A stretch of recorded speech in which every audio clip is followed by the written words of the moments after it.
Hello folks, J. Scott Phillips here and welcome back to my channel. Today we are bound for murder with Erle Stanley Gardner's very first Perry Mason novel, 1933's The Case of the Velvet Claws. And I should start out by saying that this is my entry before the entire month of March gets away from us here for March Mystery Madness, which is a BookTube event that was created about a decade ago now by Lizzie Faye Loves Books and Troy Towell. And I'll leave a link to their announcement videos for the BookTube event down below. And then it is also co-hosted by all the usual suspects. There's quite a list of them. I'll leave them listed down below too. All are going to have videos about various mystery stories, anything in the mystery genre. So if you're a mystery fan, it's worth checking them out. Links down below again. March Mystery Madness generally has a different theme every year. And this year, although it's a little esoteric here, the theme is lather, rinse, and repeat. I think it was taken from an old Friends episode, but somehow we're going to apply it to mysteries. And since I already kind of decided I'm going to do Case of the Velvet Claws, so I have to somehow adapt the theme to fit the book. And I think I could get away with it a little bit here if I consider that lather will take effect to the book here, because the murder victim himself is murdered very shortly after climbing out of the bath. So I'm going to assume that there was some lathering going on in the bathtub there. And then for rinse, there is a big rainstorm that hits early in the story. So I'm going to count that as a rinse. And then repeat. I've read this book a couple of times before, and then just again here just recently, a week or so ago, to brush up to do this video here. And so let's talk about Perry Mason a little bit here. Perry Mason was created in 1932, actually, about a year or so before it was published, by Erle Stanley Gardner, and was very popular in the 30s all the way up into the 70s. And to this day remains the third most popular fictional series of all time. The third, as I say, only bested by Goosebumps, which came in number 2, and the number 1 best-selling series of all time, of course, is Harry Potter. So with that having been said, let's talk a little bit about the author, Erle Stanley Gardner. Erle Stanley Gardner was born in 1889 in Malden, Massachusetts, which is just north of Boston. And in 1899, when he was 10 years old, the family moved to California. And by the time he was 17, they were living in Oroville, California, which is up in Gold Country here in California. And he had an older brother, Walter, who unfortunately liked to bully Erle and beat him up all the time. And so Erle decided that he wanted to learn how to box to defend himself, and also to kind of settle the score with brother Walter. And he had a friend in high school that was known as the Little Swede. And about this time, when he was 17, the Little Swede's older brother, known as the Big Swede, of all things, returned home after he had run away from home years ago and had kind of run away to sea and had worked on windjammers and other sailing vessels all around the world, and kind of got into a lot of trouble while he was out, and learned how to defend himself, and was a bit of a ruffian and a troublemaker. But little Erle Stanley Gardner looked up to him, and so when he came back, he kind of was under a little bit of a hero worship to the Big Swede. And the Big Swede was looking to go into business in town now that he was back home again. And he wanted to open up a gymnasium, but he didn't have the capital to open a business. So he decided to put on a boxing tournament to raise some money. And he promised to kind of teach Erle to box so that he could not only defend himself against his big brother, but then also he was going to put Erle in his tournament and matched him up against a trained fighter from Sacramento who was going to come in, and together with that match, they were going to raise some money. And the Big Swede also put Erle to work selling tickets for the event. Now, unfortunately, prize fighting was a felony in California in those days, and so the county deputy district attorney got wind of this tournament and heard that Gardner was selling tickets to it, and so called him into his office to have a little chat about this so-called tournament here. But young Erle was a pretty clever kid, and he was a kind of a natural-born salesman and had a lot of stories in his back pocket to kind of get out of things. I guess he kind of learned to do that, having been beat up and getting in trouble himself through his school years. So he was telling the deputy district DA that it wasn't so much prize fighting as it was a boxing exhibition, and that he was trying to look into California law to see if there was a loophole around prize fighting that would accommodate for fundraising exhibitions, that there wasn't going to be a purse involved. So it wasn't actually technically prize fighting. I'm not sure how that really went over legally with the deputy DA there, but he was impressed enough with Erle Stanley Gardner's fancy footwork there, so to speak, that he thought, you should become a lawyer. You might want to study law here with me and in my office, and we'll see if the shoe fits a little bit here. And so Gardner said he'd love to do that as soon as he was done with his training, and then he went back on to complete the tournament. So it wasn't long before Gardner discovered that he actually enjoyed studying law. Now, he still liked to keep up with his boxing, but studying law was fun for him also, and it was cutting into his spare time more and more. So as a result, it was keeping him out of trouble more than he was used to. And his father thought, maybe we might be onto something here with this law thing. So he decided to send Erle off to law school to Valparaiso University in Indiana. And Erle went off there and he learned quite a bit in a few weeks. But he felt that going to law school full-time was cutting way too much into his boxing time. So he moved back to California, where he could study law during the day and box at night. And in those days, it was not mandatory to have a law degree in order to get a license to be a lawyer. So he continued to study at the DA's office until he could take the bar. And when he was 21 years old, so the story goes, he was the only person to pass the bar with 2 black eyes. Now, Gardner studied law also for a little while under an attorney that was practicing in Santa Ana, California. And this attorney had a private home with an attic apartment upstairs where he let Gardner live while he was studying with him. And that way they could work at odd hours that they needed to on caseloads in the evening, aside from the time they worked together during the day downtown. Now, it just so happens that I work for an ad agency in downtown Santa Ana these days, and our offices are just a few blocks from the old historic courthouse in Santa Ana. So when I drive home every day, I drive up Main Street within a block of that attorney's old home. It's still there, and you can still see the gabled window up there that must have been that attic apartment. And I imagine that Erle Stanley Gardner not only lived up there while he was practicing law, but also probably had a few impromptu boxing matches up there also. Who knows? But anyway, Gardner eventually wound up moving to Oxnard, where he started a law practice with a partner.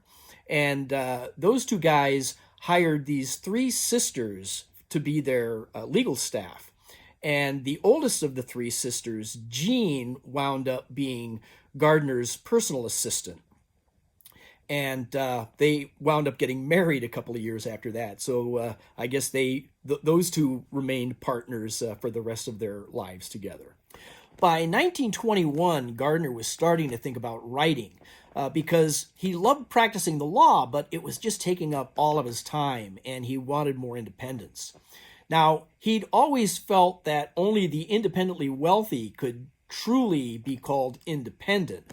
That and maybe writers, because writers could take their work with them, he thought, and still have that flexibility.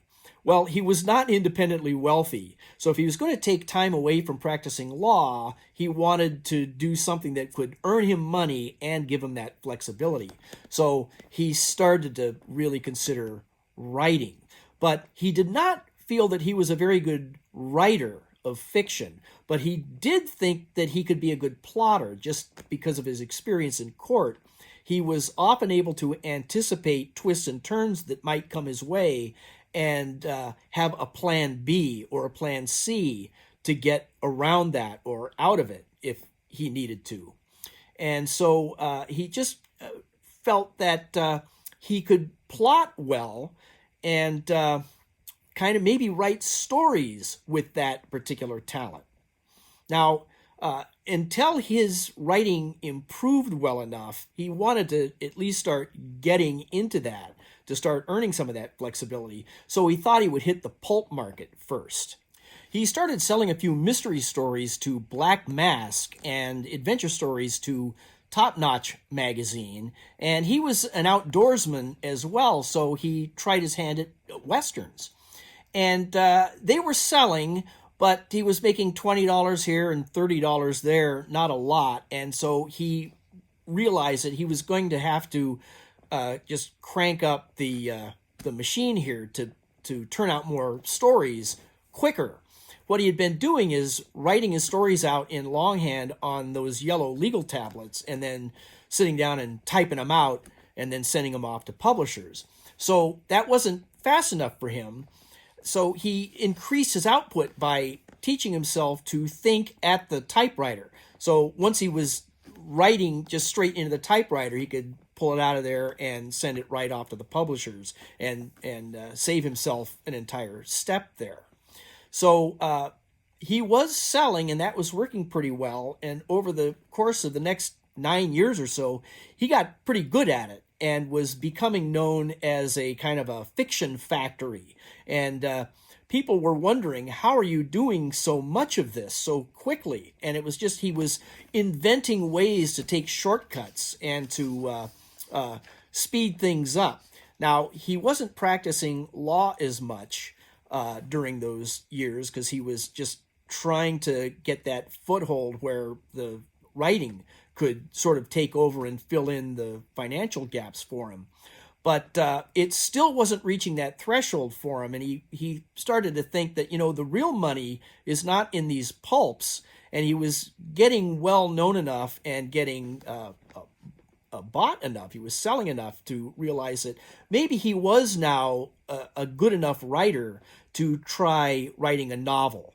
And that's where he thought the real money might be. And that would be to selling a novel in serialization to the slicks and not to the pulps. They paid more, and then once it ran in a magazine for a few weeks or months, however long it took for the serialization to go through, then he could sell it to a publisher and then make the money on published books. Not to mention, back in those days, the talkie rights. That could also be lucrative.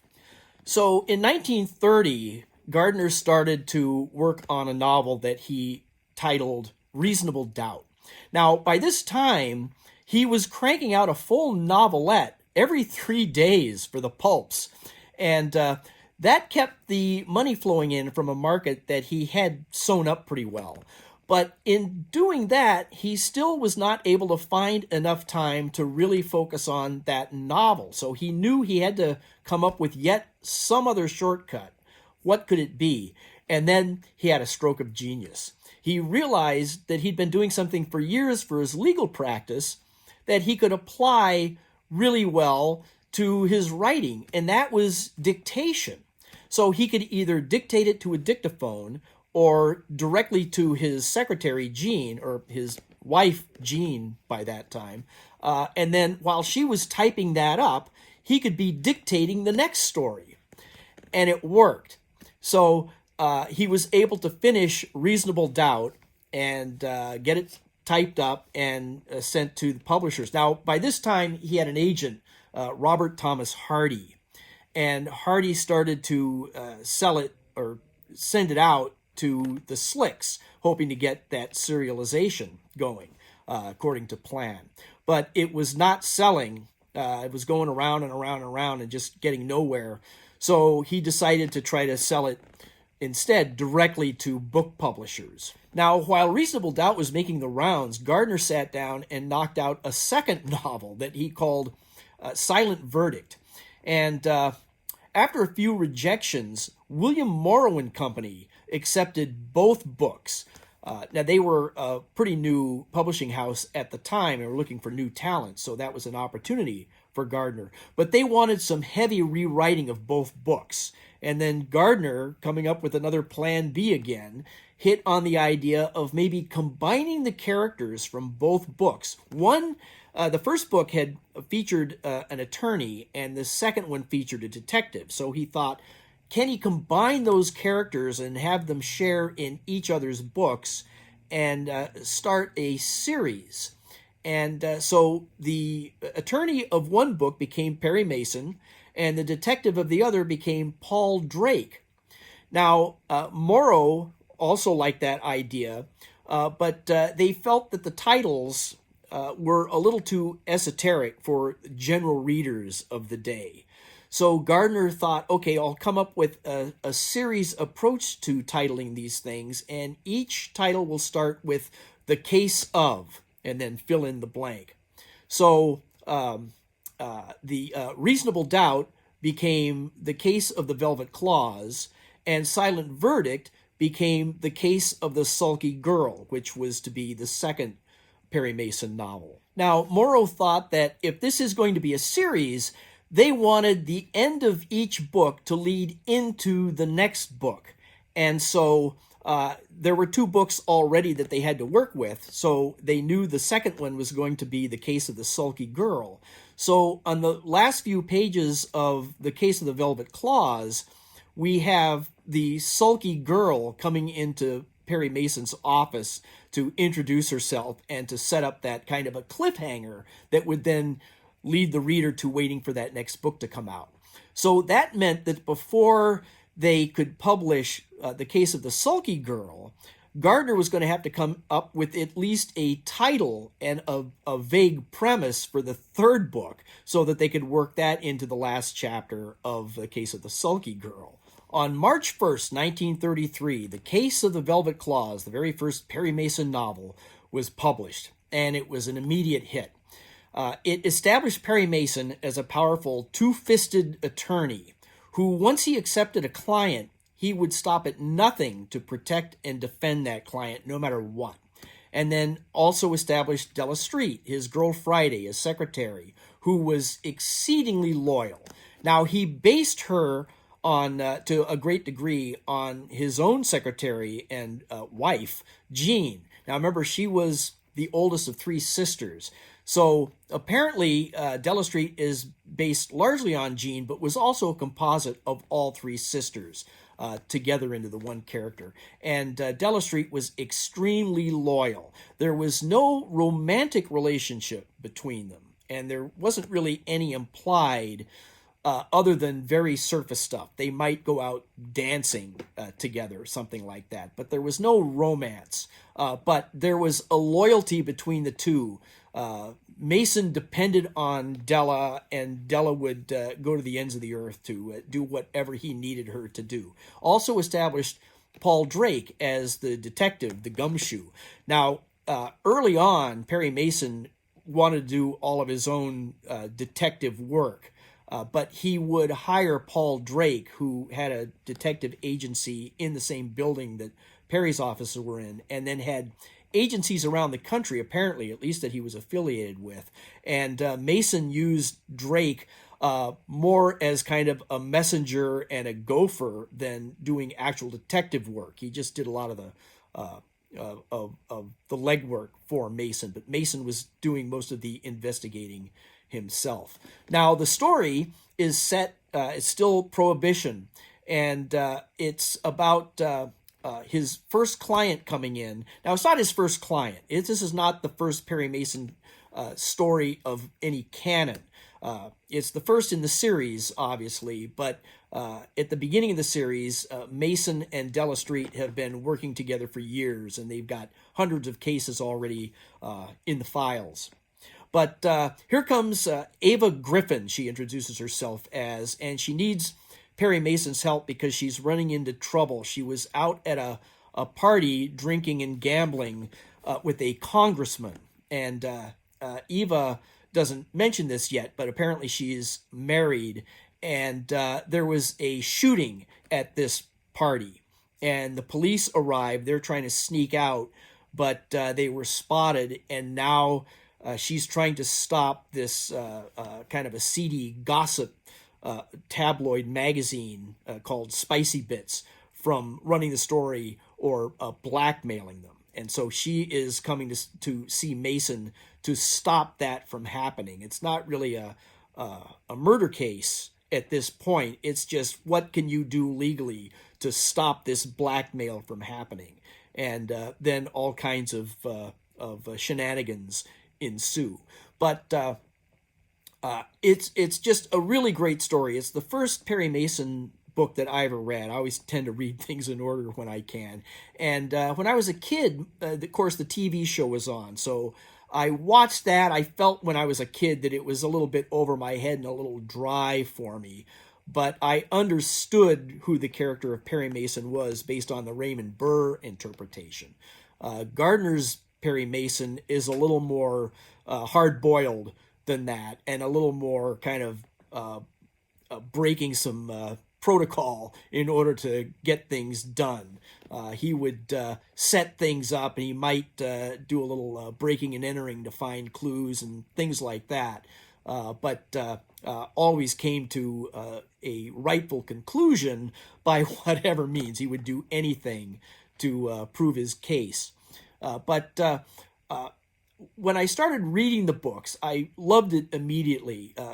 Maybe one of the main reasons is because it was set in Los Angeles, and I grew up in Anaheim in Orange County, California, just south of LA, and so familiar with a lot of the areas there, and a lot of the buildings and architecture and traditions and restaurants and things from the 30s still lingered into my era, and less and less now, but a lot of it is still there, and it's all totally recognizable. When you read the Perry Mason stories, you get a sense of history and of locality that I just love that kind of stuff. And then plus just the pulp-like air that Perry Mason had. Of course, I love the old pulps and that vintage type of literature anyway, and so this is just a nice combination of all that for me.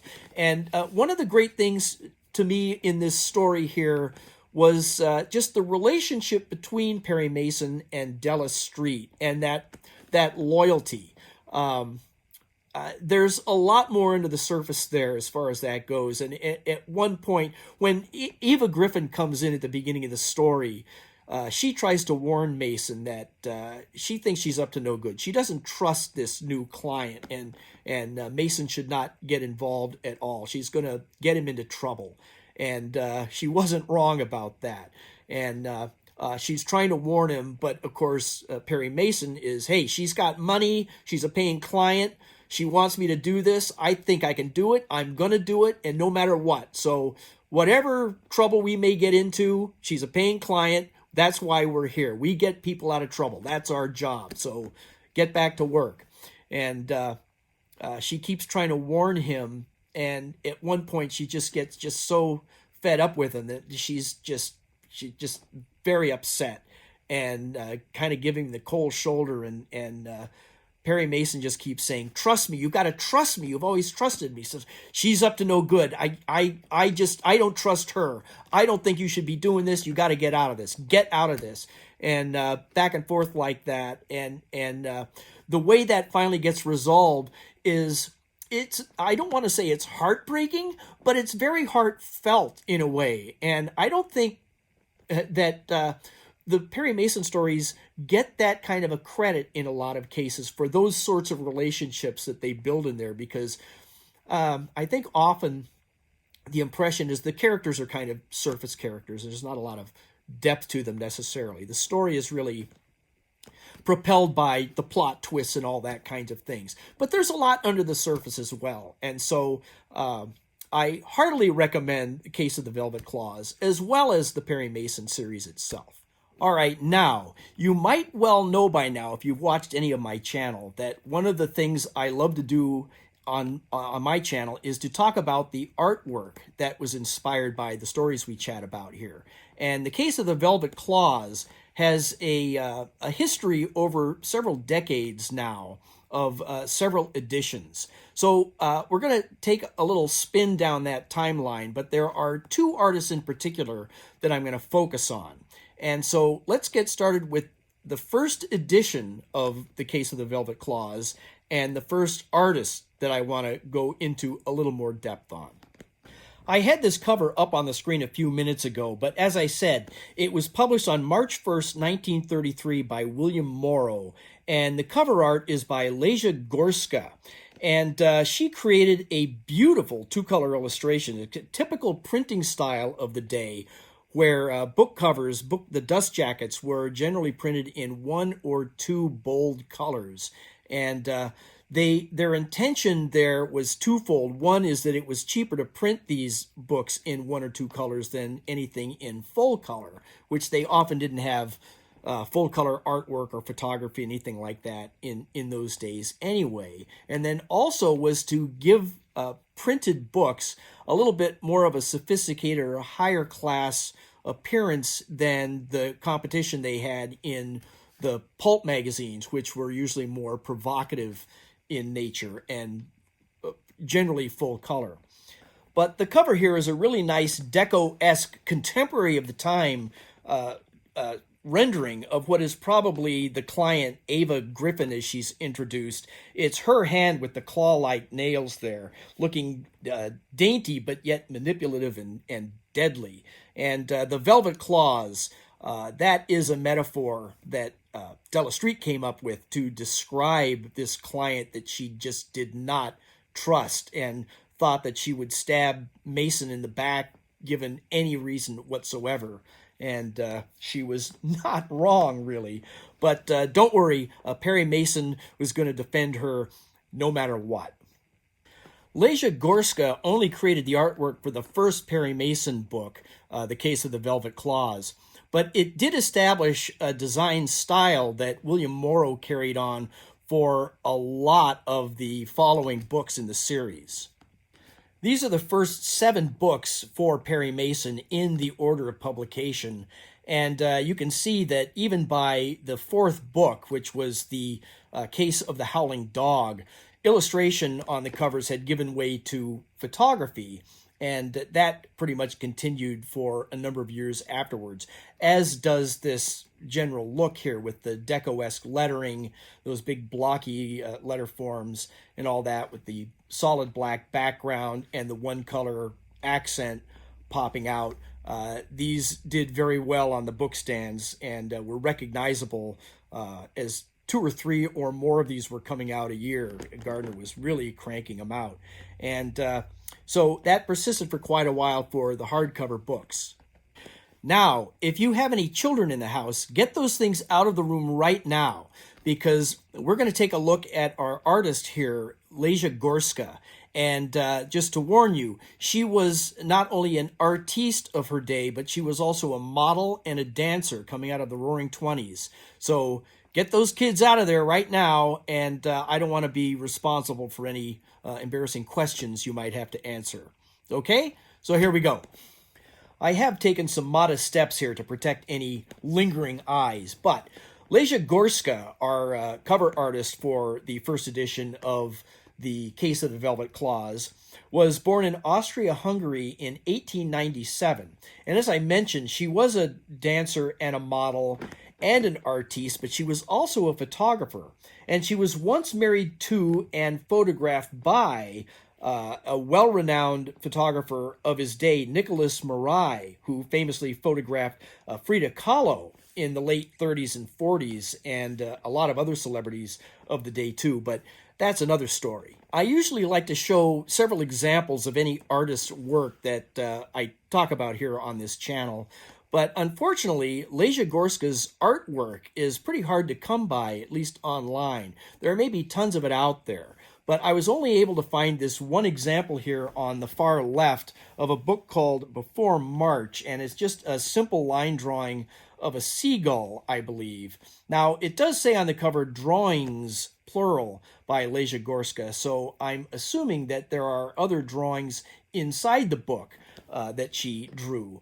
But I can't find any examples of it anywhere, and without going on eBay to buy a copy of a book that I really know nothing about other than the cover artist, or waiting for it to show up by the time I want to do this video here, we'll just have to let it go. I was able to find a few examples of her photography, and she does not appear to be the photographer that her former husband was. Her work, photography-wise, at least from the examples I'm able to find, seem to be fairly institutional, and they're really kind of confined to author portraits. So that's about all I could find on her. It's really a shame, I think, because her cover for the Velvet Claws is so iconic. And it helps that Perry Mason is such a well-known series, and this was the very first cover, that it's become pretty recognizable out in the publishing and collecting world. I really wish I could find some other examples of that caliber of Leja Gorska's work, but alas, here we are.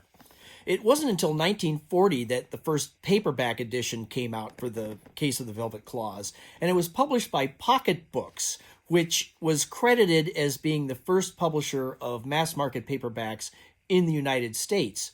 And I believe their first book was only printed a year or so before this book came out, so pretty early in Pocket Books' existence.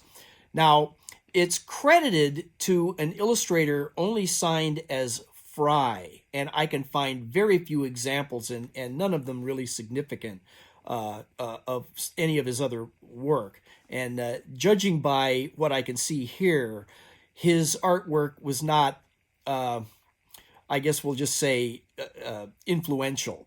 But it is a dark and disturbing image with that severed hand there. And there is no such severed limb in the story at all. There is a will. The hand here seems to be clutching a will, a handwritten will, which figures into the story, and that smoking gun. So the murder weapon was indeed a gun. But on closer examination, the hand appears to be female, judging by the fingernails. So that's probably supposed to be indicative of Our Lady of the Velvet Claws, Eva. Although there are no female victims in this book either, so there's that. Pocket Books held the reprint rights for all the paperbacks for all the Perry Mason books for decades, really. And this one came out in 1946, so it was time by then to come out with new cover art. The book itself was already over a decade old, and it was now post-World War II, so it was a whole new world by now, and Pocket Books naturally wanted to keep a new audience interested in buying the book, so it had to have a more modern appearance. This was illustrated by an uncredited artist, so we don't know who this is or know of any other artwork to compare it to.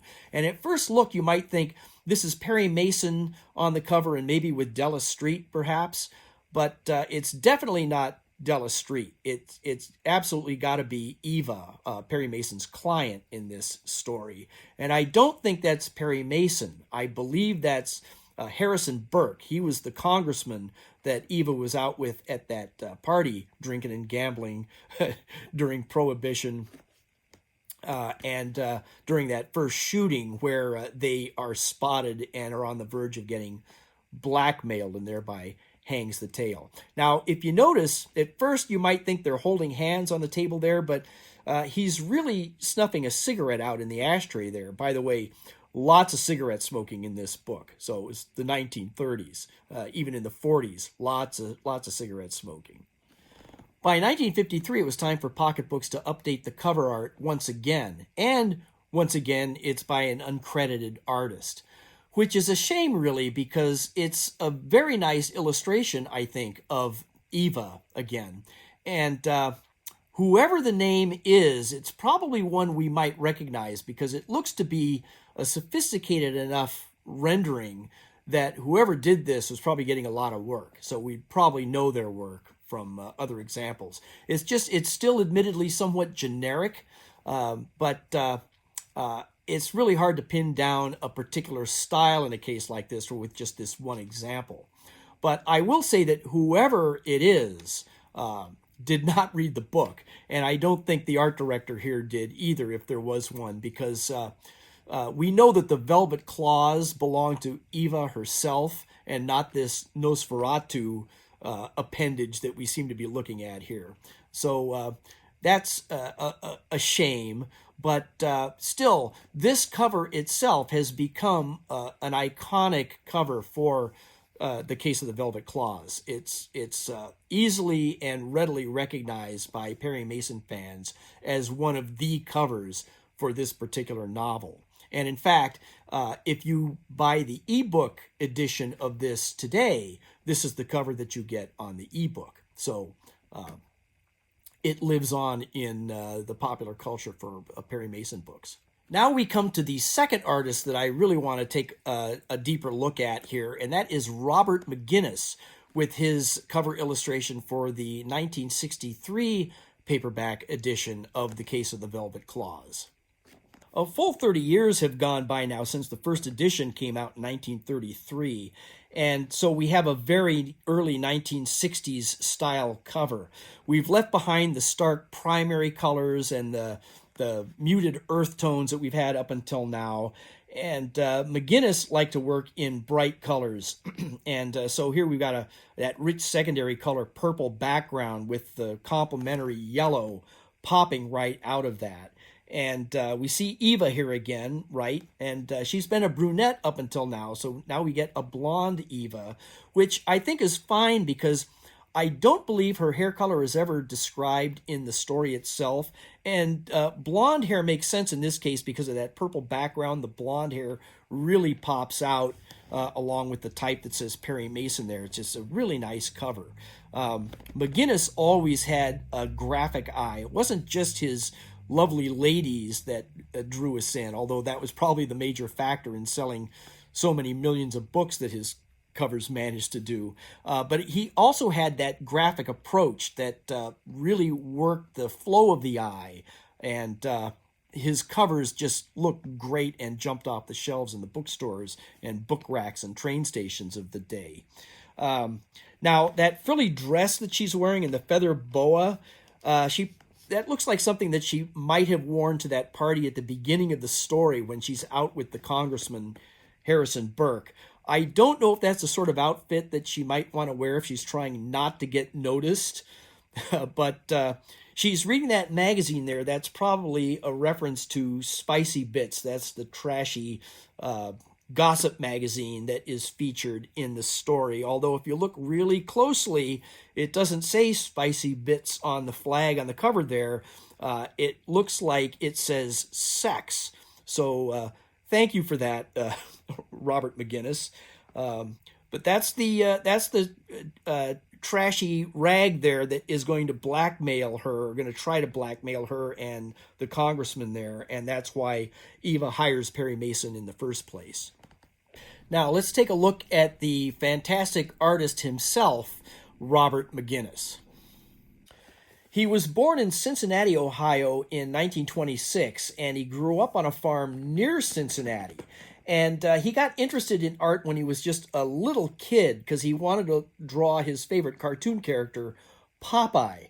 And I can relate to that because I've had quite a long career in art myself. And when I was 4 years old, my favorite cartoon character was Popeye. And that's what I first started drawing and learned how to hold a pencil and control it. So I can relate to Robert McGinnis here, but that's another story. Let's get back to him. So still when he was a little kid, his mother, knowing that he loved to draw, took him to the Cincinnati Art Museum for free art lessons. And so that was a lot of fun. He learned a lot there. And then after high school, he moved to California so that he could learn animation at Disney. That's another thing I can relate to. I worked at Disney for quite a while back in the day. Again, that's another story. Sticking with Robert McGinnis here, he served with the Merchant Marines during World War II, and then after that, he moved back to Cincinnati, and he studied art with Gordon Jacks, who taught life drawing and painting and was working as a pinup artist for some of the big calendar companies of the day. And then after that, he landed a job at an ad agency and was working with some of the other fledgling illustrators of the day who would become big names eventually as well, including Mitchell Hooks, who we've talked about a couple times on this channel. And I'll try to remember to leave some links to 2 other videos down below in case you're interested in Mitchell Hooks and some of his artwork. In 1956, he started getting work illustrating covers for Master Detective and True Detective magazines. And in 1958, he was in Manhattan, and he ran into his old pal Mitchell Hooks again. And Hooks suggested that he try to break into the paperback cover market. And so he got introduced to Walter Brooks, who was the art director at Dell. And after that, McGinnis was off to the races. He really started to make his mark with series work, and I'll just put his first 2 series up on the screen here for reference while we talk about his technique. He worked mostly in tempera paints twice up, and what that means is that he would paint his illustrations twice the size of whatever cover is going to be printed on. So a painting, for instance, would be twice the size of a paperback book cover. That kept his canvases or his artboards rather small so he could work quickly, and worked in temperas so that they would dry quickly. Worked in a deadline-based industry, so that was kind of one of his shortcuts to be able to crank out the work, much like all of Erle Stanley Gardner's tricks for speeding up his own productivity there. So he developed a formula, McGinnis, for what became known as the Guinness woman in the industry, and he established it with the first series in 1958 for the Mike Shane books for Dell. He did 86 covers of that. We see 4 of them up on the left side here for reference. And what the formula was in 3 steps. First of all, was that any series would have to have a consistent look amongst all the books and a series logo. So you can kind of see examples of that here on both of these series here. His cover model would be alone, all by herself, and usually posed with props and wardrobe, depicting a full-body portrait of the female character. And then number 3, eye contact. He would generally have his lovely lady there looking straight at you, would draw you in. Then in 1961, he started the first of what would be an even 100 covers for the Carter Brown series at Signet, and we see that on the right side of the screen here. There's 4 covers there. Again, you can see the same formula at work. And then the third series that really put his name on the map there was, you guessed it, Perry Mason, starting in 1963. He only did 30 covers for the Perry Mason series, and he had to tweak his formula a little bit for it. Perry Mason was considered more of a higher class character than the other 2 we just looked at, and was popular with not just with men, but with women readers as well, so allowances had to be made. The Perry Mason ladies had to be cooler and more elegant and more sensual than sexual. And that way, men still found them alluring, but women could also identify with them, and the way they were dressed is something more that they might see from the covers of Vogue rather than on some cheap pulp magazine, for instance. Pocketbooks ran with the McGinnis covers for the rest of the 60s, but in 1970, it was time to update the covers once again, this time for the Pepsi generation. And we have this cover for the Case of the Velvet Claws now with an uncredited designer. And Pocketbooks now is going for more of a photographic approach than the full illustration as in years past. And Eva here now, she's still wearing that feather boa, but she looks more like the latex claws than anything else now. Now, as I say, they went with more of a photographic approach for the entire series here. And for me, it's a bit of a step back. There's really nothing wrong with the covers, except just in comparison to the great McGinnis covers that we had for so many years just before this, as well as a lot of the illustrated covers in decades past. Kind of a shame, but they still sold well. It was still Perry Mason, but that's what we had in the 70s. It was a new era. Then a full 15 years went by before they redesigned it again. And unfortunately, in 1970, when that last series of photographic covers came out, Erle Stanley Gardner died. And so there had not been any new Perry Mason books coming out for over a decade by the time this one came out here.